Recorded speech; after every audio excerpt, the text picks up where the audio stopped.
রাম হয়ে তুমি সীতাকে পাবে, কিন্তু মিলন থাকবে না। কৃষ্ণ হয়ে প্রেম পাবে, কিন্তু রাধাকে পাবে না। এক বিষ্ণু ভক্তই কেন স্বয়ং বিষ্ণুকে অভিশাপ দিলেন? একদিন কৈলাসে এসে দেবরাজ ইন্দ্র এক যোগীকে অপমান করলেন, কিন্তু সেই যোগী ছিলেন স্বয়ং শিব। ক্রুদ্ধ হয়ে খুললেন তার তৃতীয় নয়ন, আর সেই অগ্নিতেজ থেকে জন্ম নিল এক অসুর জলন্ধর। বড় হয়ে জলন্ধর হয়ে উঠল অজে, কারণ তার স্ত্রী বৃন্দা তিনি ছিলেন পরম পতিব্রতা ও বিষ্ণু ভক্ত। তার শক্তিতে জলন্ধর জয় করল 3 লোক। দেবতারা অসহায় হয়ে ডাকলেন বিষ্ণুকে। বিষ্ণু জানতেন বৃন্দার সতীত্ব না ভাঙলে জলন্ধরকে হারানো অসম্ভব, তাই বিষ্ণু ধারণ করলেন জলন্ধরের রূপ এবং গেলেন বৃন্দার কাছে।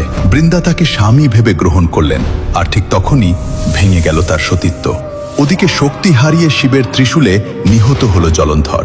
সব বুঝে বৃন্দা কাঁপিয়ে দিলেন 3 লোক। তিনি অভিশাপ দিলেন বিষ্ণুকে, তুমি চিরকাল বিরহে ভুগবে। স্বামীর শোকে বৃন্দা দেহত্যাগ করলেন, আর বিষ্ণুর আশীর্বাদে বৃন্দা হয়ে উঠলেন তুলসী।